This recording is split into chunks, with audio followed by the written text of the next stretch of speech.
بسم اللہ الرحمن الرحیم۔ السلام علیکم ورحمۃ اللہ وبرکاتہ۔ بنی اسرائیل کے 99 افراد کے قاتل کی توبہ۔ بخاری و مسلم میں اسرائیل کے ایک شخص کا واقعہ نقل کیا گیا ہے۔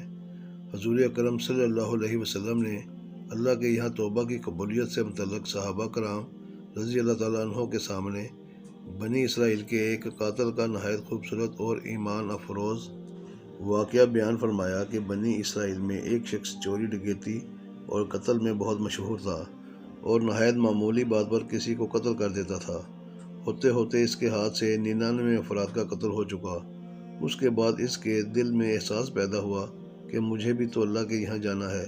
چنانچہ یہ فکر مند رہتا اور لوگوں سے معلوم کرتے ہوئے سرگرداں پھرنے لگا کہ کیا میری توبہ قبول ہو سکتی ہے یا نہیں۔ کسی عالم شخص سے ملاقات کی فکر ہوئی کہ معلوم کیا جائے کہ ایسے شخص کی توبہ قبول ہو سکتی ہے یا نہیں۔ لوگوں نے ایک عابد شخص کے پاس جانے کا مشورہ دیا۔ اس شخص نے اس کے پاس جا کر مسئلہ معلوم کیا کہ کیا میری توبہ قبول ہو سکتی ہے اور کیا میری مغفرت ہو سکتی ہے جب کہ میں نے 99 لوگوں کی جان مار دی ہے۔ تو اس عابد کو مسئلہ معلوم نہیں تھا، تو اس نے اپنی عقل سے قیاس آرائی کی کہ جو 99 انسانوں کی جان مار سکتا ہے اس کی مغفرت کہاں سے ہوگی۔ چنانچہ اس نے کہہ دیا کہ تیری توبہ قبول نہیں ہوگی۔ تو اس شخص نے غصہ اور جلال میں آ کر اس کو بھی قتل کر کے 100 پورے کر دیے کہ جب میری توبہ قبول نہیں ہوتی ہے تو لو تجھے بھی ختم کر کے 100 پورے کر دیتا ہوں۔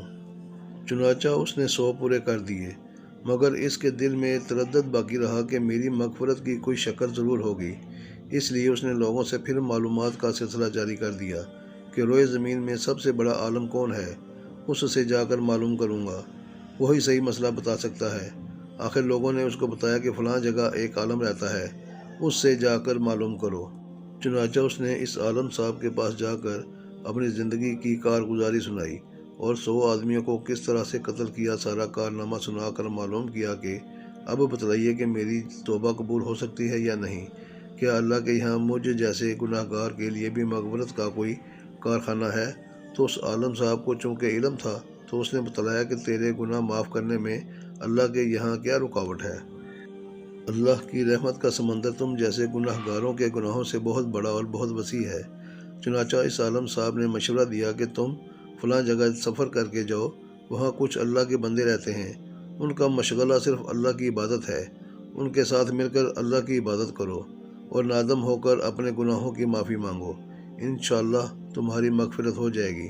جب اس شخص نے آدھا راستہ طے کر لیا تو ملک الموت آ گئے اور اس کی موت ہو گئی۔ اب اس کی روح لے جانے کا مسئلہ کھڑا ہوا۔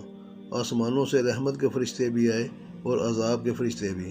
رحمت کے فرشتے کہنے لگے کہ اس کی روح لے جانے کا حق ہم کو ہے، اس لیے کہ یہ سچے دل سے تائب ہو کر عبادت کے لیے جا رہا ہے، اور عذاب کے فرشتے کہنے لگے کہ اس کی روح لے جانے کا حق ہم کو ہے، اس لیے کہ اس شخص نے کبھی کوئی نیک کام نہیں کیا ہے، پوری زندگی معصیت میں گنوا دی ہے۔ اسی دوران آسمانوں سے آدمی کی شکل میں ایک فرشتہ آیا۔ بعض روایات سے معلوم ہوتا ہے کہ یہ آنے والا فرشتہ حضرت جبرائیل امین علیہ السلام تھے۔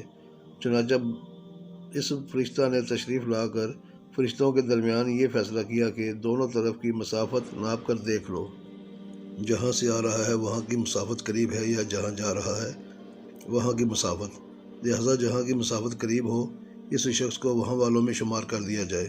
چنانچہ دونوں طرف کی زمین ناپ کر دیکھی گئی تو جہاں جا رہا تھا وہاں کی مسافت جہاں سے آ رہا تھا اس کے مقابلے میں صرف ایک بالشت قریب ہے۔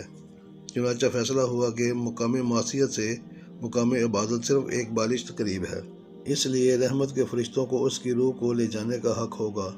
چنانچہ اللہ کی طرف سے اس کی مغفرت کا اعلان ہو گیا۔